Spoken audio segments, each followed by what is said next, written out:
வணக்கம்.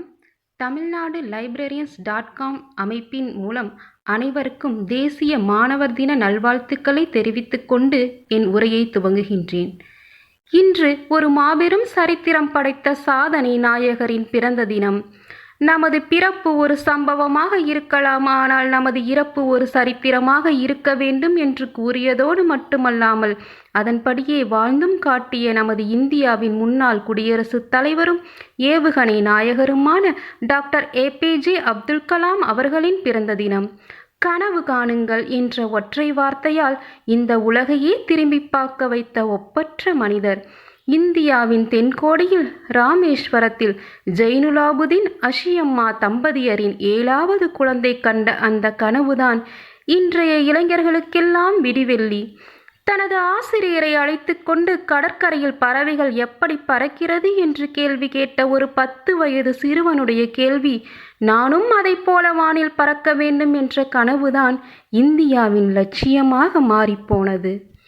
ஒரு முறை வந்தால் அது கனவு, இருமுறை வந்தால் அது ஆசை, பலமுறை வந்தால் அது லட்சியம் என்ற லட்சிய விதையை நமக்குள் ஊற்றி வைத்த ஒப்பற்ற மனிதர்தான் டாக்டர் ஏ.பி.ஜே. அப்துல் கலாம்.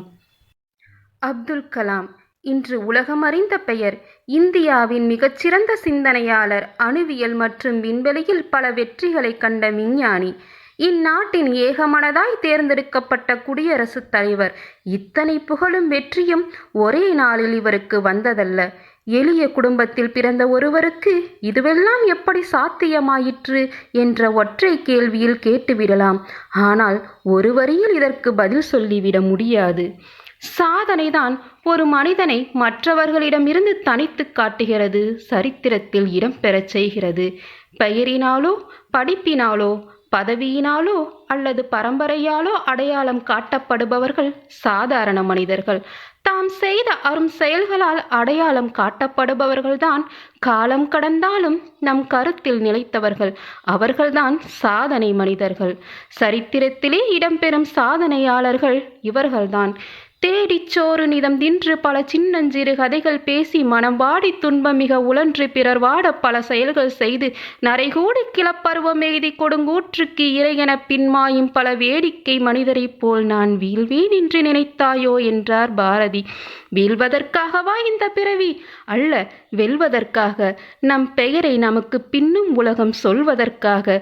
சாதனைகள் படைத்தால் ஒழிய சாத்தியமா அது? நம் ஒவ்வொருவருக்கும் தேவை சாதிக்க வேண்டும் என்கின்ற ஆசை, சாதிக்க முடியும் என்கின்ற தன்னம்பிக்கை, சாதித்தே தீருவேன் என்கின்ற வைராகியம், தடைகள் பலவரினும் தாண்டிவிட வேண்டும் என்கின்ற மன உறுதி.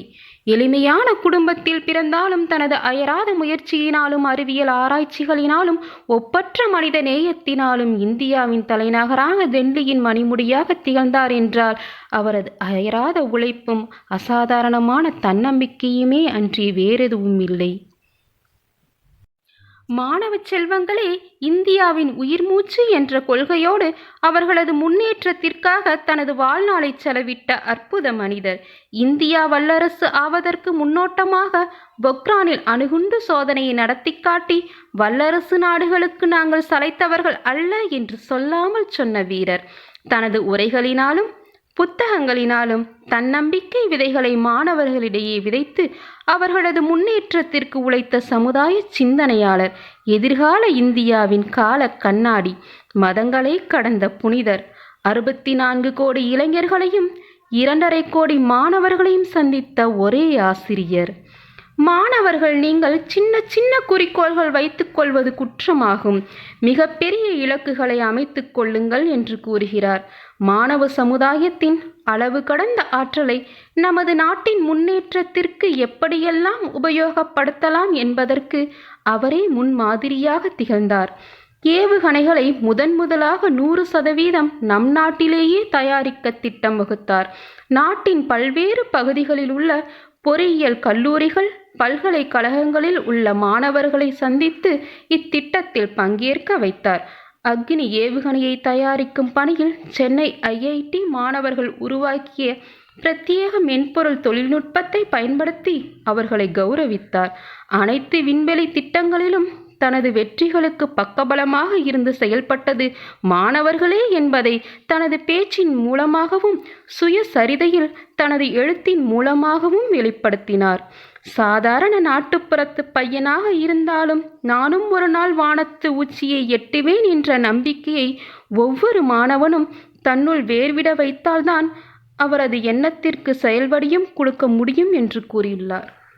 இந்தியாவின் எதிர்காலம் மாணவர்கள் கையில்தான் உள்ளது என்பதை திடமாக நம்பினார்.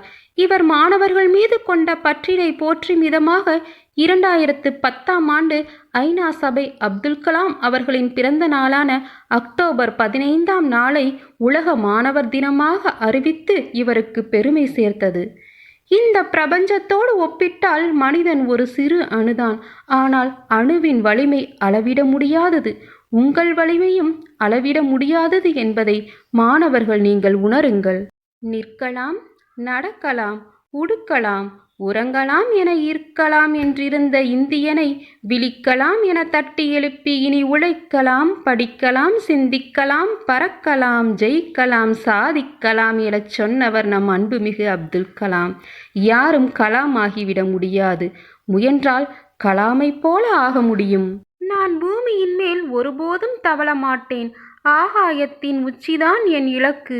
நான் பறப்பேன், பறப்பேன், பறந்து கொண்டே இருப்பேன் என கூறிய அந்த லட்சிய பறவை 2015 ஜூலை 27 ஷில்லாங் IIM மாணவர்கள் மத்தியில் உரையாற்றிக் கொண்டிருக்கும் போதே தனது கனவுகளை அவர்களிடம் ஒப்படைத்துவிட்டு வானவீதியில் பறந்து கொண்டிருக்கிறது. கனவு காணுங்கள். அழகை பற்றி கனவு காணாதீர்கள். அது உங்கள் கடமையை பாழாக்கிவிடும். கடமையை பற்றி கனவு காணுங்கள். அது உங்கள் வாழ்க்கையையே அழகாக மாற்றிவிடும். கனவு காணுங்கள். கனவுகள்தான் சிந்தனையாகின்றன. சிந்தனைகள் செயலாக மாறுகின்றது. உங்களுக்குள் உள்ள ஆற்றல் அத்தனையும் வெளிக்கொண்டு வாருங்கள். ஆரம்பியுங்கள் உங்கள் வெற்றி பயணத்தை இன்றே, இப்பொழுதே. இதுவே கலாம் அவர்களுக்கு நாம் செலுத்தும் உண்மையான அஞ்சலி. நன்றி.